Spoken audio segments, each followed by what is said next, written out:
Hi there, dance studio owners, and welcome to the Transform My Dance Studio podcast. This week, we are bringing you a little something special on the podcast with bonus interviews featuring award-winning dance studio owners from the DSOA Inner Circle. This brand new video series, Dance Studio Insider Live, is broadcast weekly inside the Dance Studio Owners Association each Wednesday and is guaranteed to inspire you to take your dance studio to the next level. Now, let's welcome this week's special guest and our Dance Studio Insider Live host, Shannon Westveer. Hello, dance studio owners. I am here today with a special interview with Kimberly Field. She is the CEO of Valley Dance Theater in Stanton, Virginia. And she also is the winner of the Inner Circle Studio of the Year Award.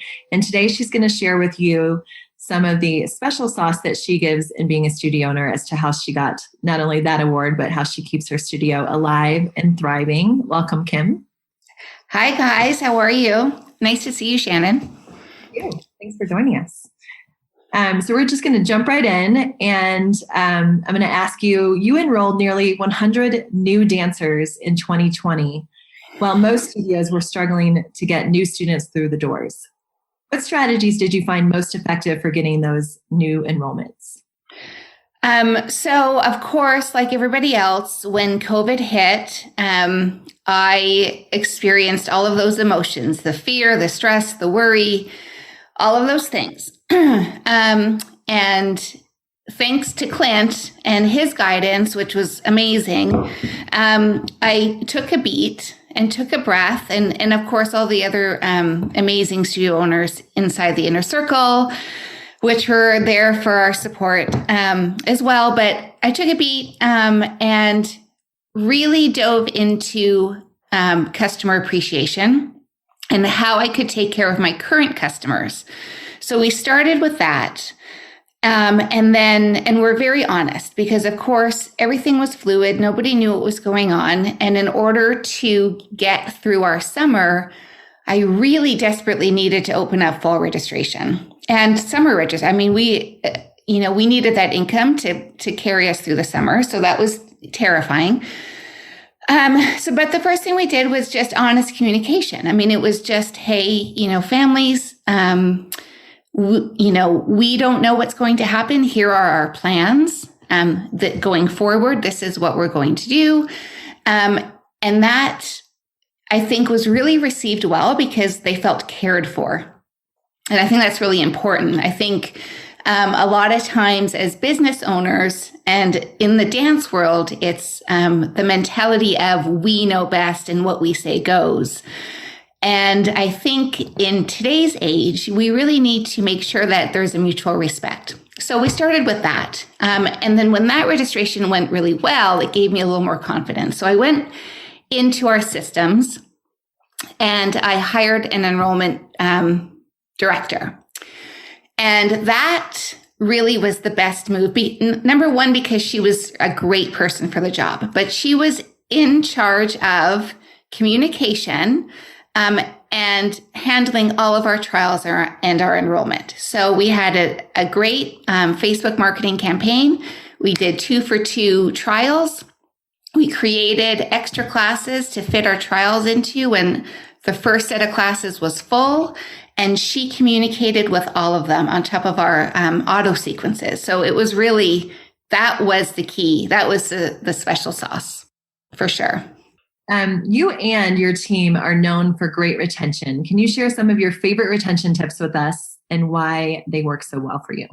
Yeah. So of course it's that mutual respect. That's really one of our big things. Of course, we all need to have good quality programs and all of that is just sort of, the basis. But then on top of that, we have really fun customer appreciation week. So we do one in the fall and one in the spring. This year was a bit of a pivot, but we usually do a big prize wheel and everybody gets a spin and a guaranteed prize.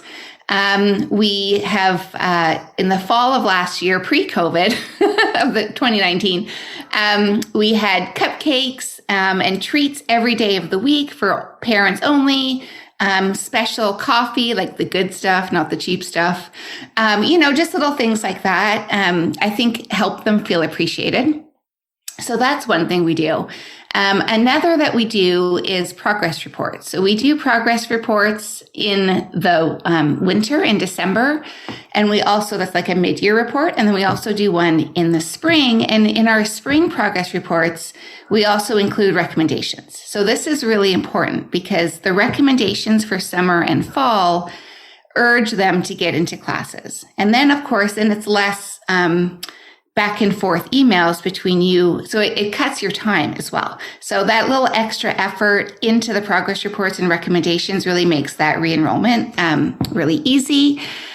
And then I think on top of that, our system of our auto emails and videos, special personalized videos, and text messaging. Adding all of that in has really made our customers, again, feel valued, feel that they have an open door policy with communication with us, and they feel comfortable leaving their children with us.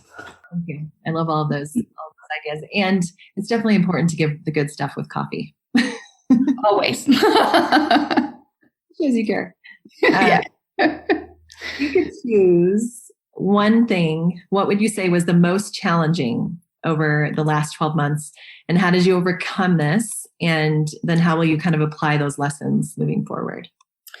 I think, fear and worry, number one, and being paralyzed in fear or that decision paralysis, right? Like you just can't make the decision. So overcoming that, I think the biggest thing for me was I took a minute, right? Whenever you're feeling that overwhelm, take a minute, step away, clear your head, go for a walk. I don't know, listen to some music, whatever you need to do, watch Netflix, I don't know, and then come back to it. But really for the last 12 months, it was just showing up, right? So, every day it was step by step, little decision by little decision, and making sure I had a clear vision of where I wanted my studio to be, and how I wanted my staff, faculty, and families to feel. And safety was really big. So we wanted everybody to feel cared for and safe. So that was really what we started with. And then on top of that, the last 12 months really showed me where we're weak in our systems, especially because, I'm a worker, so I will dig in and get to work, but I was working a whole lot, like way more than I should have been working. So I know now that I am going to get all of those systems into place where I knew were our holes. I'm going to get those done this summer, and I'm not going to be in that situation again. So that was really important. And then just one more was just finances. Knowing now what could happen. I never want to be in that situation of, in the next 2 months, I could close my doors because I don't have the money, So I've put into place so many cushions now for the business and for myself personally that I know that if I decide to ever close the studio or to sell it, it will because it's my decision, not because I have to, right? So that was really exciting, actually. Absolutely. Yeah. Yeah, that's so great. Kim, in your Inner Circle Awards application, you shared with us that COVID-19 could have given me an excuse to close the doors and give up, just like you were saying. But you actually increased your revenue and student numbers, all while keeping my staff employed and hiring new staff. Yeah. Can you share a bit with us about how this was possible for you and what advice you would give to help studio owners achieve similar outcomes in such adversity? Yeah, it does all just go back to showing up every single day and taking that breath. I cried a lot more than I normally would ever. But and also not being afraid to put in the work. So leading by example, I think is really important. Honestly, I don't think I could have done it without Clint and the Inner Circle. He led by example. So as scared as we all were, knowing that he was there showing up for us gave me the courage and confidence to show up for my studio and definitely take care of my faculty and staff. The last thing I wanted to do was cut their salaries, which I didn't do, or let anybody go. Now, we ended up having some restructuring throughout the year later on. And, that just goes back to COVID. That's just COVID and all of the other things. But, all the way through January, February, it was busy. In fact, we didn't cut hours. We gave our faculty and staff more hours. And I had to hire new staff and new faculty to cover our classes, which I really didn't foresee happening. But it was kind of an incredible learning experience. But I would just say, show up, little decisions, step by step, all of those things that you learned in kindergarten, just one step at a time. And it'll be okay. Just know it'll be okay. Right. Absolutely.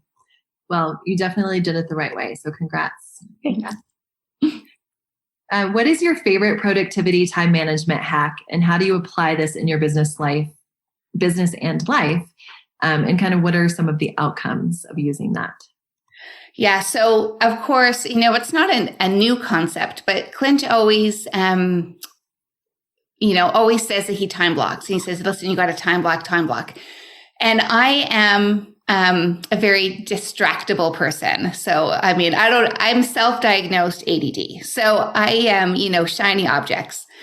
So if I don't time block, I'm in big trouble. So I started time blocking. That really helped. And then I still had some issues really getting the things done I needed to push the studio forward, because I would still get dragged into small tasks.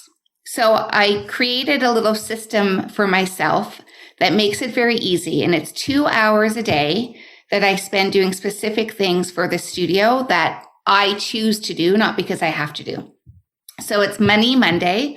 So every Monday for 2 hours, I do finances, whether it's work with my bookkeeper or pay bills or restructure or, plan for the future, but it's all finances on Mondays.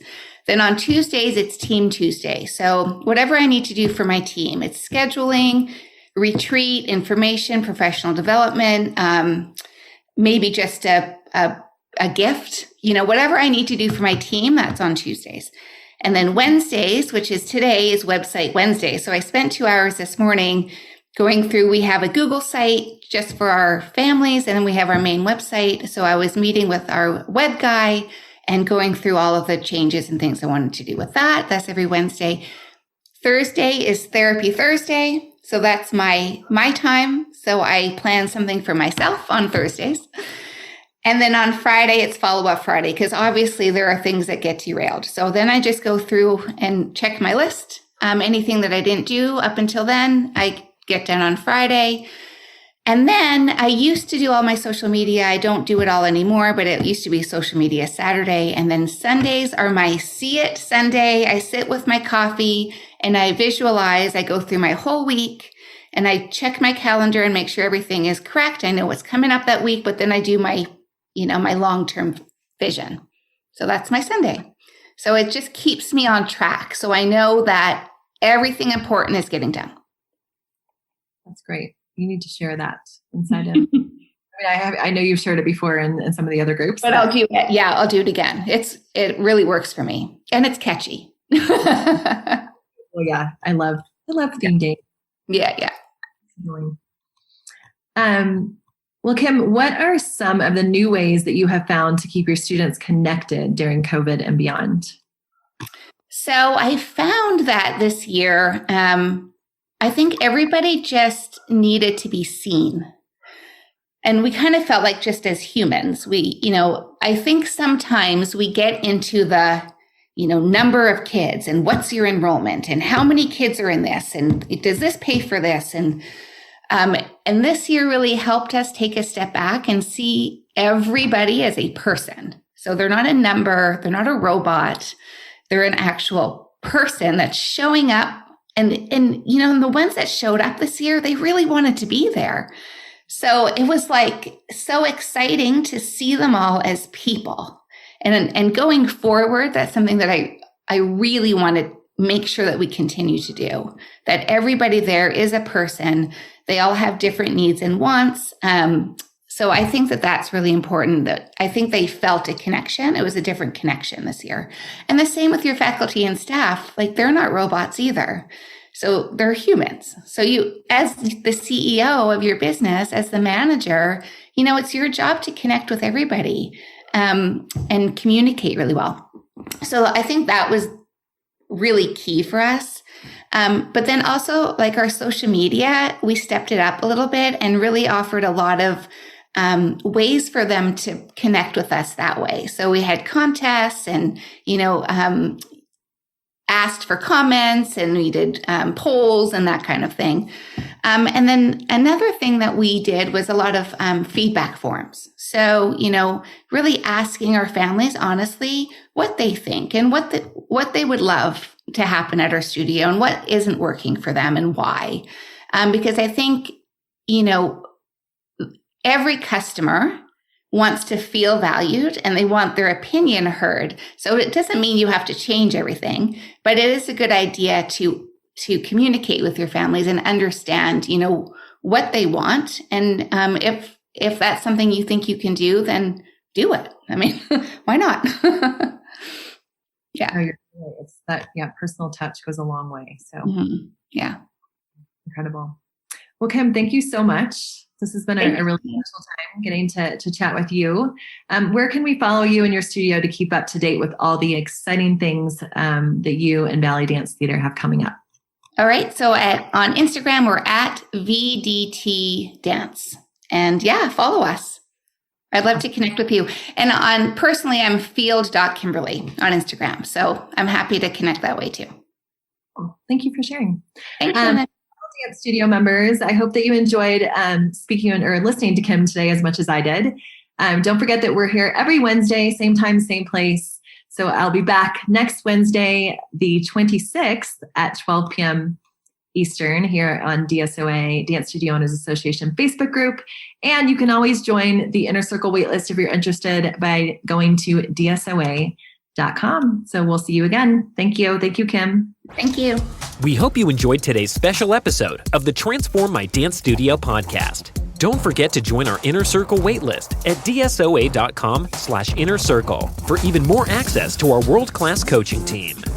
You can also join us over in the Dance Studio Owners Association Facebook group for more resources and support in growing the dance studio of your dreams while reclaiming your life.